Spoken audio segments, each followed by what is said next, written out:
Hello guys, so this is Saurabh Nayak and you are watching eco bus commerce with me. और आज का जो topic है वो होने वाला है इंटरनेशनल बिजनेस। ठीक है, तो इस पर्टिकुलर टॉपिक में हम लोग समझेंगे कि एक जो इंटरनेशनल मतलब एक जो बिजनेस होता है वो अगर बाहर जब बिजनेस करता है यानी कि अपनी टेरिटरी के बाहर बिजनेस करता है दैट वी कॉल इंटरनेशनल। ठीक है, बट उसके भी अलग-अलग डेफिनेशंस होते हैं। ठीक है, हमेशा हम जो आदमी एक होता है वो आपने वर्ड सुना होगा मल्टीनेशनल। ठीक है, तो why multinational and international is different. Okay, सारी चीजें हम समझेंगे, एक-एक करके समझेंगे। कुछ चीजें मैं पहले जो बोलना चाहूंगा। ठीक है, पहली बात तो ये है कि जिन लोगों ने सब्सक्राइब नहीं किया होगा तो सब्सक्राइब कर लीजिए। ठीक है, सब्सक्राइब कर लीजिए। उसके बाद फिर हमारा जो टेलीग्राम का चैनल है, ठीक है, तो टेलीग्राम का जो चैनल है वो आप ज्वाइन कर लीजिए, जो कि हमारा इसी नाम से है, इको बस कॉमर्स के नाम से। ठीक है, इसका लिंक जो है टेलीग्राम का वो डिस्क्रिप्शन में है। ठीक है, डिस्क्रिप्शन में जाइए और आपको लिंक मिल जाएगा टेलीग्राम से जुड़ने का। वहां पे एमसीक्यूज आते हैं, सारे एमसीक्यूज उसमें ऑलरेडी अपलोडेड है। ठीक है, कुछ और जो 70 to 80% है वो एमसीक्यू आप यहाँ पे आपको फ्रेश मिलता है। ठीक है, 30% एमसीक्यू या 20% एमसीक्यू आपका जो है वो आपको पहले ही एक इंडिकेशन के तौर पे आपको टेलीग्राम में मिल जाता है। तो टेलीग्राम ज्वाइन कर लीजिए।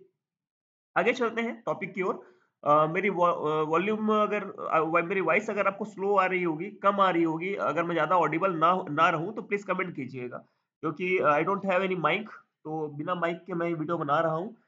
चलिए, थैंक यू, आगे चलते हैं। सब्सक्राइब करना ना भूलें और लाइक कर दीजिएगा अगर आपको लगता है कि वीडियो अच्छी थी। और डिसलाइक भी कर सकते हैं आप अगर आपको लगता है कि मैं कुछ ऐसा पढ़ा रहा हूँ जो मतलब मीनिंगलेस है। ठीक है, चलिए आगे चलते हैं।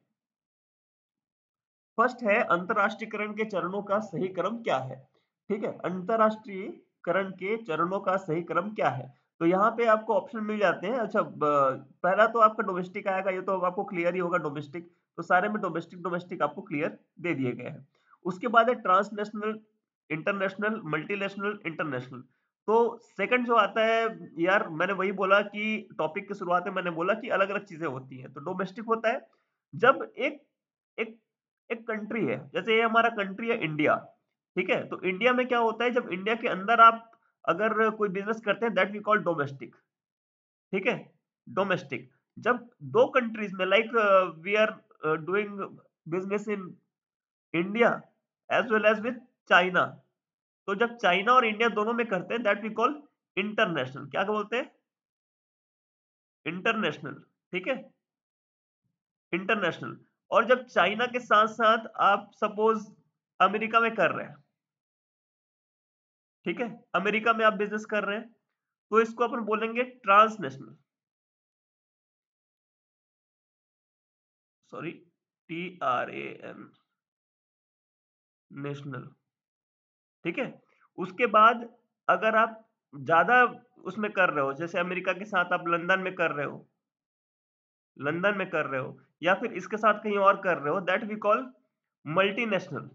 ठीक है, अगर आप वर्ल्ड वाइड बहुत सारी कंट्रीज में डील करते हैं, मतलब गिनती नहीं है।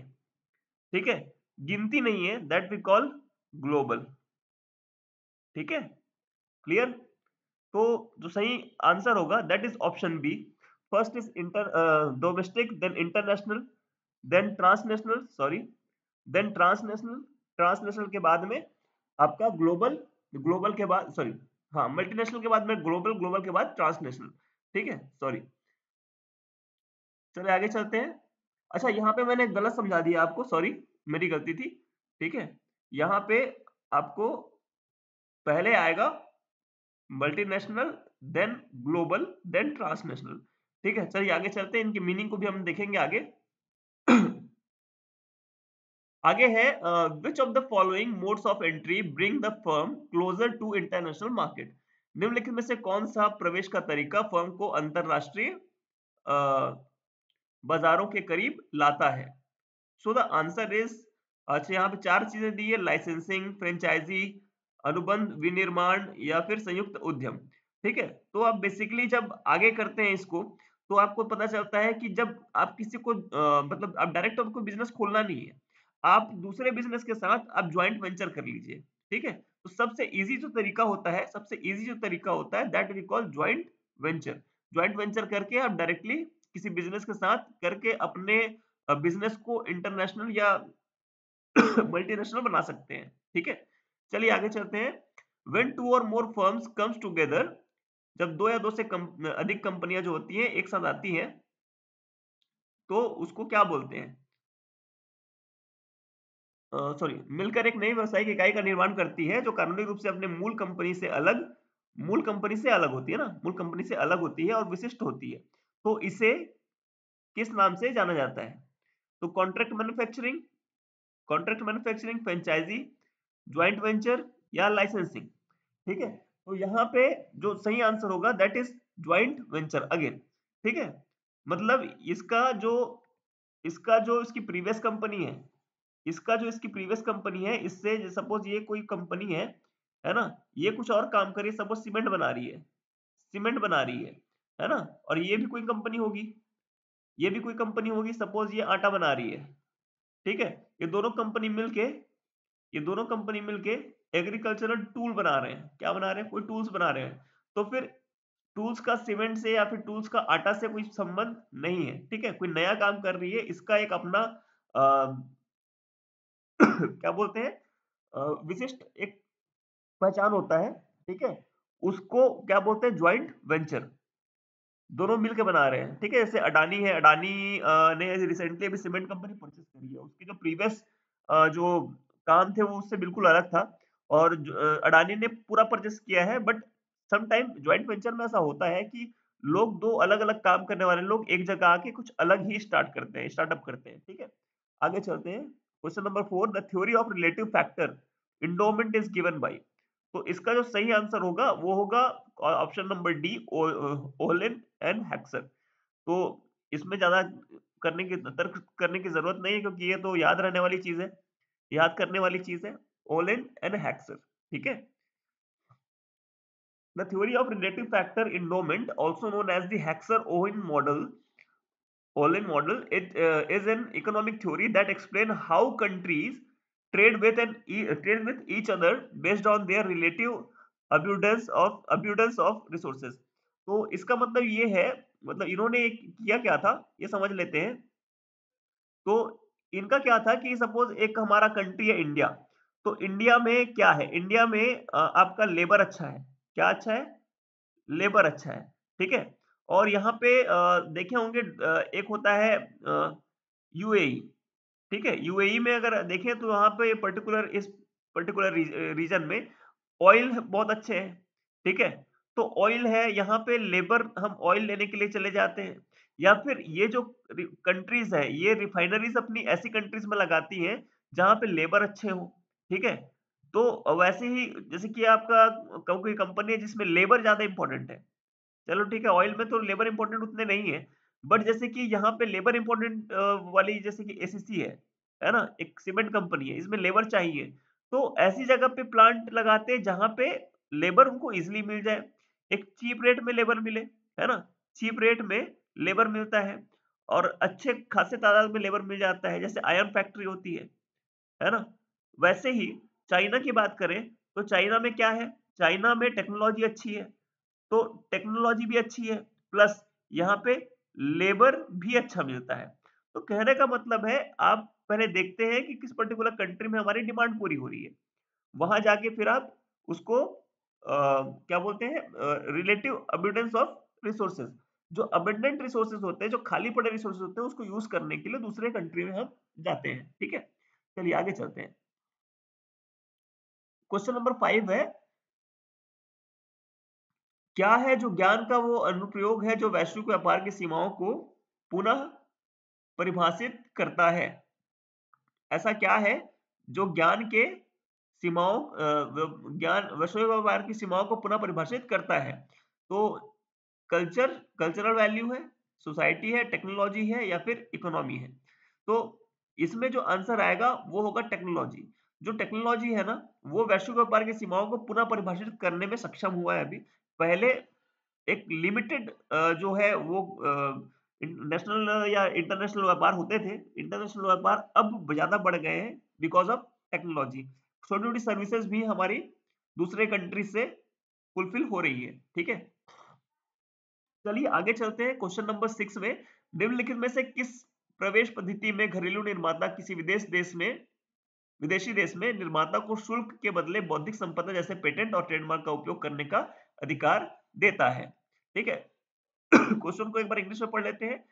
क्वेश्चन है कि in which of the following modes of entry does the domestic manufacturer give the right to use intellectual property such as patent and trademark to a manufacturer in a foreign country for a fee? ठीक है, अब ये licensing होता है, contract manufacturing है, joint venture है, none of the above. बौद्धिक संपदा की बात जहां पे आ रही है तो वहां पे लाइसेंसिंग आप लगा सकते हैं, कॉन्ट्रैक्ट मैन्युफैक्चरिंग नहीं है, जॉइंट नहीं है, नन ऑफ दी नहीं है। ठीक है, चलिए आगे चलते हैं। क्वेश्चन ये देखो, ये हमारा टेलीग्राम चैनल है, ऐसे दिखता है आपको। और टेलीग्राम चैनल पे क्या है कि आप जैसे जाएंगे तो ये आपको ऐसे दिखेगा। और राजीव दीक्षित जी जो हमारे हैं वो हमारे प्रेरणा स्रोत है। ठीक है, हम हमेशा ही कोशिश करते हैं कि जो कंट्री है उसके लिए काम करें। ठीक है, तो एज अ टीचर तो राजीव दीक्षित जी हैं ये, अगर किसी को नहीं पता होगा तो सर राजीव दीक्षित जी हैं। तो ये जो है यहाँ पे हमारे ज्यादा मेंबर नहीं है, अभी 158 159 के अराउंड मेंबर हैं। ठीक है, ज्यादा मेंबर्स नहीं है। इस तरह से ये जो आपके क्वेश्चन हैं, ये क्वेश्चन हम आगे करेंगे। ये सारे क्वेश्चन आपके पहले ही अपडेटेड है, और ये स्क्रीनशॉट जो मैं शेयर कर रहा हूँ ये करीब करीब 1 वीक ओल्ड है। ठीक है, वन एक हफ्ते पहले ऑलरेडी ये अ, हो चुका है। आज तारीख है 4, और ये वीडियो आप देख रहे होंगे 6 तारीख को। ठीक है, क्योंकि 6 तारीख को शेड्यूल हुआ है, और ऐसे कई वीडियोस हैं जो कंटिन्यूअस शेड्यूल हुए हैं। तो प्लीज सब्सक्राइब आवर चैनल और जुड़िए साथ में। अच्छा लगता है मुझे भी जब कोई वीडियोस को देखता है, लाइक करता है, क्योंकि हमारे वीडियोस को देखने वाले लोग फिलहाल अभी नहीं आएंगे। वो लोग कब आएंगे? जब वैकेंसीज निकलेगी। तो वैकेंसी जब निकलेगी ना दोस्तों, बहुत लोग आएंगे, उसमें मैं आपको पहचान नहीं पाऊंगा। आपको तो मतलब आपको अगर कुछ करना है, कुछ बनना है, तो मेरा मानना ये है कि आप जुड़े रहिए चैनल के साथ। जुड़े रहिए ऐसे लोगों के साथ, मेरे साथ ना जुड़िए, किसी ऐसे के साथ जुड़िए जो कि साल भर आपको सिखा रहा हो, जो साल भर आपको पढ़ा रहा हो। ना कि जब वैकेंसीज आई तो आप बाकी भीड़ के साथ आप भी चले गए पढ़ने के लिए, तो उसमें आपका रिकॉग्निशन नहीं हो पाता है। चलिए आगे चलते हैं। Question number 7, NAFTA stand for. इसको मैंने हिंदी में नहीं किया बिकॉज ये हिंदी में करना मुझे सही नहीं लगा। इसका मतलब ये है कि नाफ्टा का फुल फॉर्म क्या है। तो इसमें आपको ऑप्शन पढ़ने की जरूरत नहीं है, ऑप्शन में आप कंफ्यूज होंगे। इसमें आपको दो चीजें देखनी है। पहला, American, North American, that is NA, free trade agreement. ठीक है, so option B is correct answer. ठीक है, North American free trade agreement, ये आपको याद रखना है, नाफ्टा। OECD, ये भी मैंने अभी कुछ देर पहले आपको स्क्रीनशॉट दिखाया था, और इसका जो सही आंसर है वो आप लोग कमेंट में कर देना। ठीक है, अच्छा ये तो आंसर ही मैंने दे दिया, organisation of economic corporation and development, ये आपने स्क्रीनशॉट में अभी देखा था। ठीक है, चलिए आगे चलते हैं। Which of the following is not an advantage of exporting? कौन सा एक एक्सपोर्टिंग का एडवांटेज नहीं है? एक्सपोर्ट करने का मतलब होता है दोस्त कि आप कोई सामान को भेज रहे हैं। हम यहाँ पे दो टर्म का यूज करते हैं, इंपोर्ट और एक्सपोर्ट। ठीक है, इंपोर्ट का मतलब क्या होता है कि जब कोई सामान को आप, जैसे आप इंडिया में रहते हैं, तो इंडिया में रह के किसी और कंट्री सामान को मंगाते हैं, दैट वी कॉल इंपोर्ट। ठीक है ना? और उसके बाद यहाँ इंडिया से जब सामान को भेजते हैं, दैट वी कॉल एक्सपोर्ट। ठीक है, तो यहाँ पे जो नॉट एन एडवांटेज, यहाँ भी पढ़ना जरूरी, नॉट एन एडवांटेज लिखा हुआ है। तो easier way to enter into international market. ठीक है, तो ये तो सही बात है। कम comparatively lower risk, limited presence of foreign market, less investment required. देखिए दोस्त, जो एडवांटेज नहीं है बोला है, तो limited presence in foreign market, भाई ऐसा नहीं होता है, बहुत लोग बैठे हैं वहां पे। ठीक है, limited presence, presence in foreign market ऐसा नहीं होता, बहुत ह्यूज प्रेजेंस है फॉरेन मार्केट का। जब आप एक्सपोर्ट करोगे ना, जब एक्सपोर्ट करोगे तो बहुत सारी कंट्रीज भी सेम चीज एक्सपोर्ट कर रही होगी, आपको बहुत हिलना पड़ेगा पूरा। ठीक है, चलिए आगे चलते हैं। Which of the following is not almost amongst India's major export item? कौन सा एक है जो इंडिया का मेजर एक्सपोर्ट आइटम नहीं है? ठीक है, तो textile and garment, James and jewellery, oil and petroleum product, अब बासमती। अब देख भाई, यहाँ पे टेक्सटाइल बहुत अच्छी है इंडिया में, जेम्स एंड ज्वेलरी बहुत अच्छी है, केजीएफ का वाला मूवी तो देखा होगा, ठीक है। बासमती राइस तो भैया चावल तो हम दबा के उगाते हैं, मतलब दुनिया जाए भाड़ में, पानी जाए भाड़ में, बहुत सारी पानी लगती है चावल उगाने में, आजकल खबर आ रही है, लेकिन हम बासमती तो बहुत उगाते हैं। क्या हम नहीं उगाते हैं अपने यहाँ? जब उगाएंगे नहीं तो एक्सपोर्ट कहाँ से करेंगे? तो ऑयल एंड पेट्रोलियम जो है ना ही हम उगाते हैं ना ही एक्सपोर्ट करते हैं भाई। ऑयल और पेट्रोलियम प्रोडक्ट को हम क्या करते हैं? इंपोर्ट करते हैं। क्या करते हैं? इंपोर्ट करते हैं, इसको एक्सपोर्ट नहीं करते हैं। ठीक है, आगे चलते हैं। एक माल जहाज पर नहीं चढ़ाया जा सका क्योंकि मुख्य दस्तावेजों में से एक की कमी के कारण उन्हें सीमा शुल्क निकासी नहीं मिली। निम्नलिखित में से आवश्यक दस्तावेज की पहचान कीजिए। तो यहाँ पे बिल ऑफ क्लियरेंस है, कस्टम बिल है, शिपिंग बिल है, बिल ऑफ एक्सचेंज है। माल जहाज पर नहीं चढ़ाया जा सका, देखो यहाँ पे समझने वाली बात है, चढ़ाया नहीं जा सका। ठीक है, तो चढ़ाने के लिए क्या होता है? चढ़ाने के लिए क्या चाहिए होता है? शिपिंग बिल चाहिए होता है। ठीक है, और अगर माल को उतारा नहीं जा सका बोलता, तो फिर बिल ऑफ क्लियरेंस चाहिए कि क्लियर है भैया, आपका लेना देना पूरा क्लियर है, तो बिल ऑफ क्लियरेंस चाहिए। ठीक है, और कंट्री में इंटर करने के लिए, मतलब बाहर जो वो होता है, मैं भूल रहा हूँ, जहाँ पे सामान उतरता है उसके बाद बाहर ले जाने के लिए क्या चाहिए होता है? उसके बाद बाहर ले जाने के लिए चाहिए होता है कस्टम बिल। ठीक है, क्लियर? चलिए, पोर्टफोलियो निवेश का अर्थ क्या है? पोर्टफोलियो निवेश का अर्थ क्या है? सॉरी, चलिए, पोर्टफोलियो निवेश का अर्थ क्या है? तो in a company, sorry, providing service in another another country, ऐसा कुछ नहीं होता। Investment in the research industry, a company makes an investment in another by acquiring shares.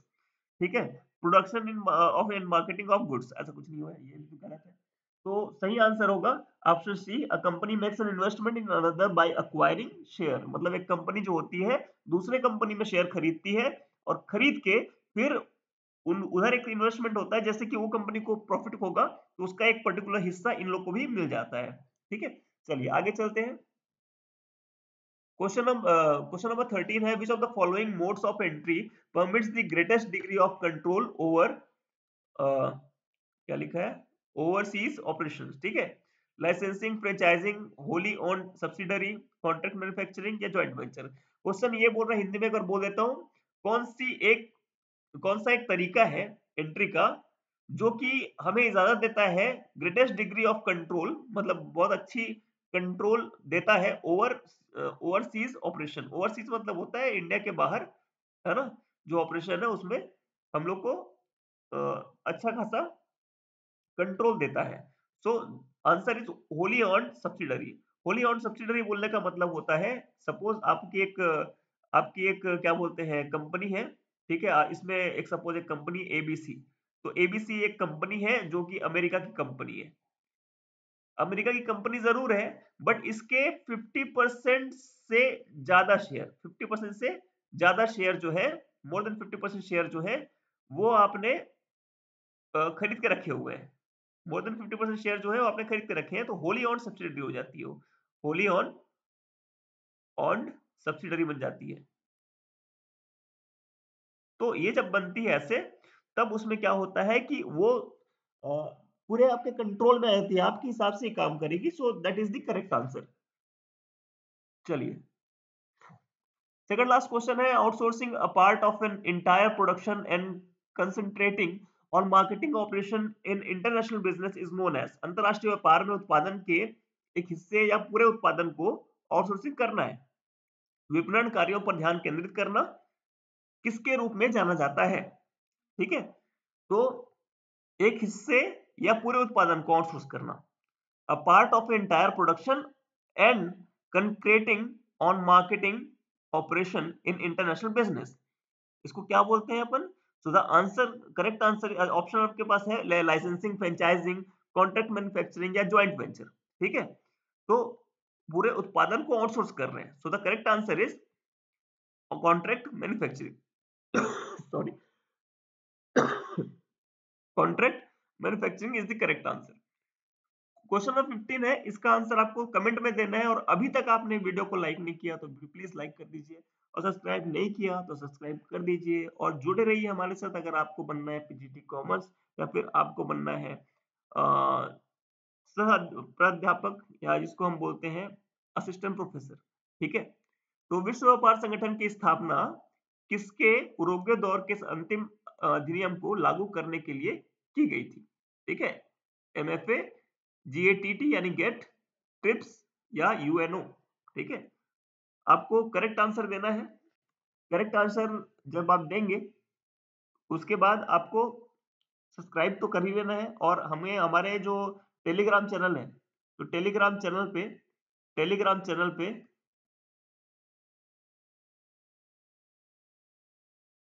आपको ज्वाइन करना है। ज्वाइन रिक्वेस्ट आप सेंड करेंगे, उसको विद इन 24 आवर हम एक्सेप्ट कर लेंगे। उसके बाद आपको क्या करना है, इस यहाँ पे काम आपका खत्म नहीं होगा। आपको करना है, यहाँ पे एमसीक्यूज है, बहुत सारे एमसीक्यूज हैं, उसको आपको लगाना है। एमसीक्यूज आपको अटेंड करना है। क्या करना है? एमसीक्यूज को अटेंड करना है। ठीक है, चलो यहाँ पे थैंक यू। अब यहाँ पे जो है आपको जैसे ही हर 2 दिन में एक वीडियो मिलेगी। अब एक वीडियो जो है वो आप देख सकते हैं, ये करीब 20 मिनट, 15 से 20 मिनट, मैं 20 मिनट मैक्सिमम बोल रहा हूँ। वीडियो अगर आप समय दे सकते हैं अपनी पढ़ाई को, तो बिल्कुल हमारे चैनल पे ज्वाइन हो जाइए। Thank you so much. मैं सौरभ नायक आपका तहे दिल से स्वागत करता हूँ अपने चैनल पे। अगर आपने अभी तक ज्वाइन कर लिया है, सब्सक्राइब कर लिया है, वापस मैं बोलूंगा, तैयारी एक बार में नहीं होती, तैयारी रोज रोज करनी पड़ती है। Thank you.